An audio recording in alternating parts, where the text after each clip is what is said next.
Hi, this is Dave Summers. We've already looked at the Level 2 award in food safety in either catering, manufacturing and retail. We've also had a brief overview of the Level 3 award in supervising food safety in catering, manufacturing or retail. This video is a brief overview of the Level 4 award in food safety in either catering or manufacturing. There is no retail qualification. Let's have a look at the course outcomes.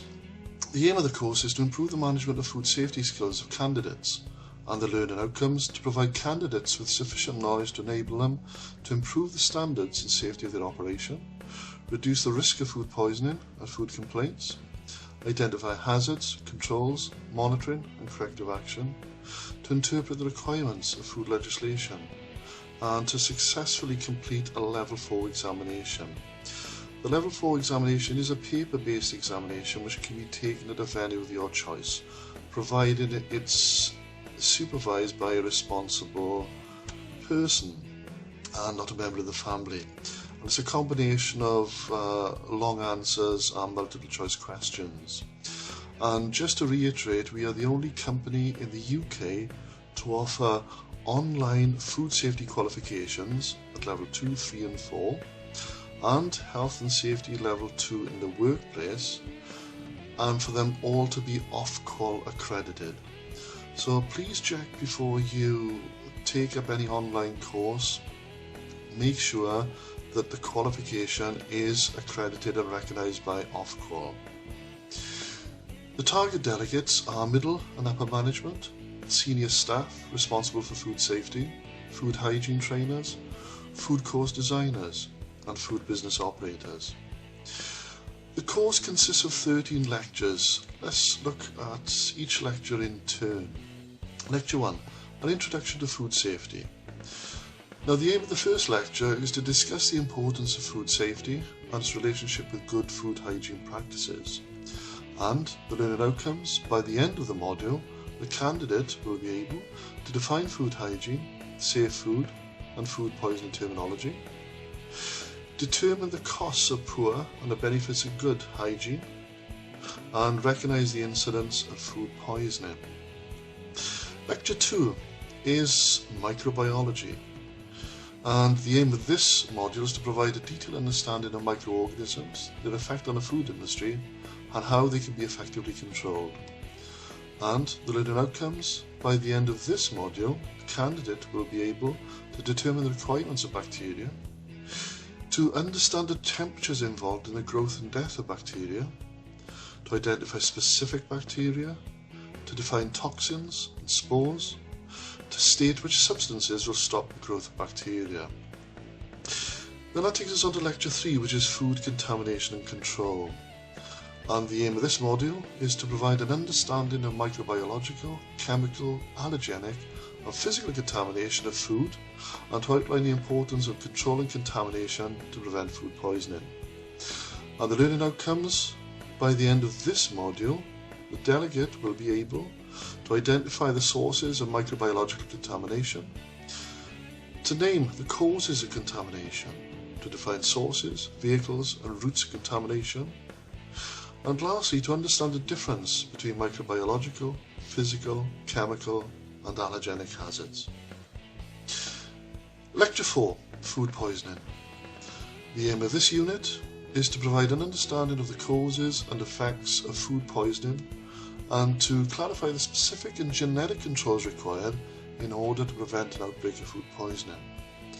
And the learning outcomes, by the end of this module, the candidate would be able to identify the sources, food vehicles, incubation periods, symptoms and controls of common food poisoning organisms. Understand the role of management and environmental health practitioners in outbreak investigation. State the different type chemicals, metals, poisonous plants and fish that can cause serious problems in the food industry.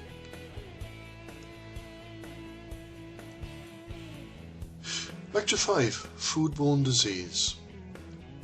Now the aim of this module is to provide an understanding of the causes of foodborne diseases and to outline the characteristics of common foodborne disease causing organisms. Learning outcomes. By the end of this module, the candidate will be able to identify how many organisms are required to cause a problem, to state why multiplication in food is not essential, as with food poisoning bacteria, to identify which bacteria is the most common cause of diarrhea in the UK, and to know which bacteria will multiply significantly in a fridge. Then we look at Lecture 6, Personal Hygiene and Training. And the aim of this module is to provide an understanding of the need for high standards of personal hygiene and the knowledge to control and monitor staff. And learning outcomes: by the end of this module, the candidate will be able to define the role of management in securing high standards of personal hygiene and preventing contamination of food, state why training is so important, to identify what to look for with medical screening of staff, to give reasons why protective clothing is so important. Then that takes on to the next lecture, Lecture 7, Food Hazards from Purchase to Serving. And the aim of this module is to provide an understanding of the hazards, controls and monitoring throughout food storage, preparation, thawing, cooking, cooling, reheating and serving.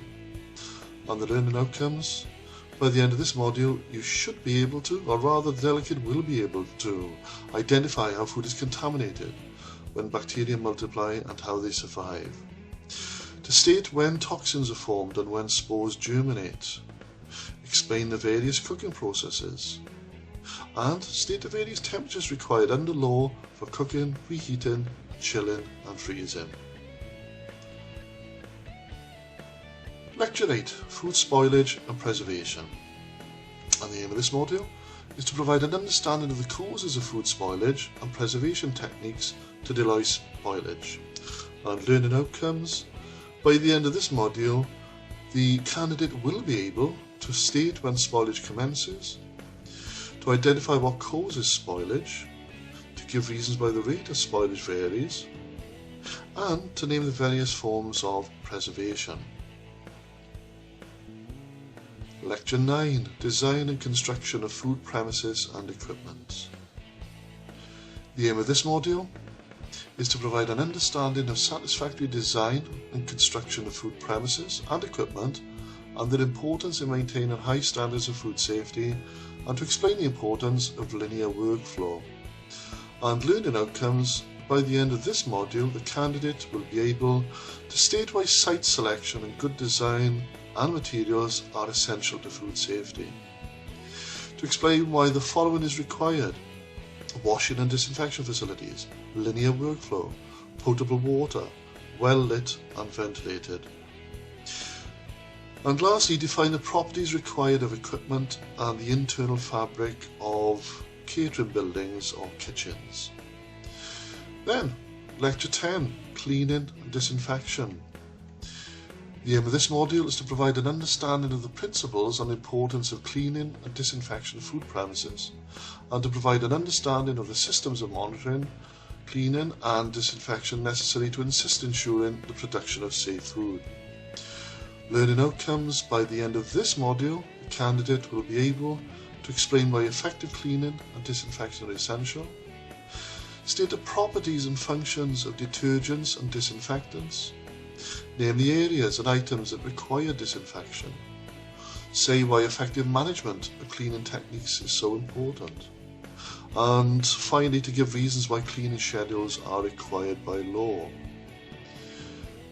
Lecture 11, Integrated Pest Management. The aim of this unit is to provide an understanding of the hazards and controls involving food pests, and to provide an understanding of integrated pest management. And the learning outcomes for this section: by the end of this module, the candidate will be able to say why staff training is important to recognise and respond to signs of pests, to give reasons for the control of pests, to state why using competent contractors are required for chemical control, and to identify which is the preferred option for the control of pests. Then we look at Lecture 12, the penultimate lecture, Supervisory Management. And the aim of this unit is to provide the knowledge to enable managers to effectively control and monitor their staff and food safety systems, and to provide an understanding of HACCP and the knowledge to implement an effective food safety management system based on the 7 principles of HACCP.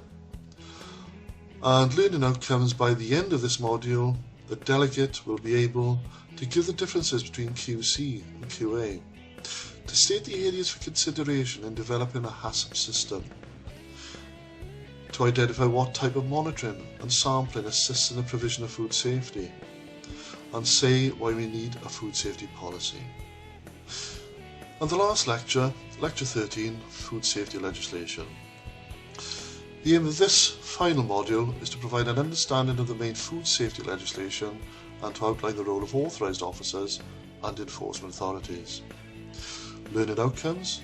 By the end of this last module, the candidate will be able to name the latest regulation which looks at the hygiene of foodstuffs, give details of the Food Hygiene England Regulations 2006, state the responsibilities and powers of authorised officers and criteria for prosecution, and lastly, identify the legislation regarding the labelling and date coding of food.